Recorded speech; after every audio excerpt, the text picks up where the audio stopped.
नमस्कार। आप सुन रहे हैं द बॉलीवुड रेडियो और मैं हूं आपके साथ अनूप आकाश वर्मा। दोस्तों, ये किस्सा दिलीप कुमार और मधुबाला की आखिरी मुलाकात का है।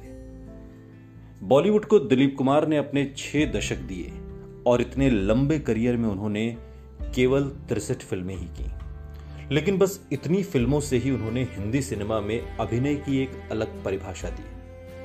एक बार जब दिलीप कुमार से पूछा गया कि क्या उनका सपना अभिनेता बनना ही था, तो उनका जवाब था कि वो एक जमाने में भारत के सर्वश्रेष्ठ फुटबॉल खिलाड़ी बनने का सपना देखते थे, लेकिन ऐसा हो नहीं सका। दिलीप कुमार ने अपनी पढ़ाई खालसा कॉलेज से की थी और उनके साथ पढ़ने वालों में से राज कपूर भी थे। राज कपूर पारसी लड़कियों के साथ फ्लर्ट करने में अक्सर बिजी रहते। दिलीप एक कोने में बैठकर शर्माया करते थे।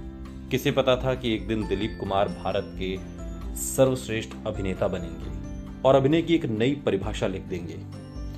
बहुमुखी प्रतिभा के धनी दिलीप कुमार के अभिनय में कुछ अलग ही बात थी जो शायद आज किसी भी अभिनेता में देखने को नहीं मिलती।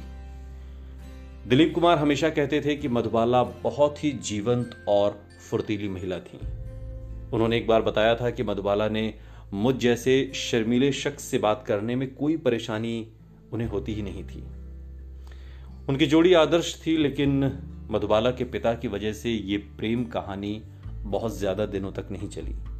जब बी.आर. चोपड़ा के साथ नया दौर पिक्चर को लेकर कोर्ट तक केस पहुंचा, तो मेरे वालिद और दिलीप साहब के बीच मनमुटाव हो गया।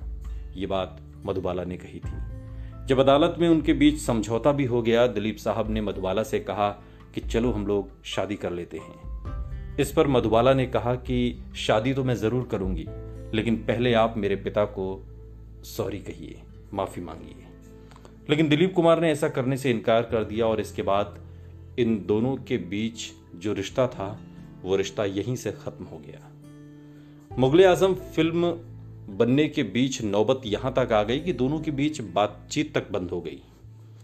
मुगले आजम का वो क्लासिक पंखों वाला रोमांटिक सीन जब फिल्माया गया, तब मधुबाला और दिलीप कुमार ने एक दूसरे को सार्वजनिक रूप से पहचानना तक बंद कर दिया था। यकीन मानेंगे आप, लेकिन इस सीन को देखिए तो कितना रोमांटिक है। जब सायरा बानो ने दिलीप कुमार के साथ शादी की, दोनों की शादी हुई, उसके बाद मधुबाला बहुत बीमार रहने लगी, तो उन्होंने दिलीप कुमार को एक संदेश भिजवाया कि वो उनसे मिलना चाहती हैं। जब दिलीप कुमार उनसे मिलने गए, तब तक वो बहुत कमजोर और बीमार हो चुकी थी। दिलीप कुमार उनकी हालत देखकर बहुत दुखी हुए। हमेशा हंसने वाली मधुबाला, जिनके होंठों पर जो मुस्कुराहट थी वो उनकी खूबसूरती में 4 चांद लगा देती थी, वो बहुत फीकी मुस्कान हो गई थी। अपनी आखिरी मुलाकात में मधुबाला ने उनकी आंखों में देखते हुए कहा, हमारे शहजादे को उनकी शहजादी आखिरकार मिल ही गई। मैं तुम्हारे लिए बहुत खुश हूं। 23 फरवरी साल 1969 को महज 35 साल की उम्र में मधुबाला का निधन हो गया। सुनते रहिए द बॉलीवुड रेडियो, सुनता है सारा इंडिया।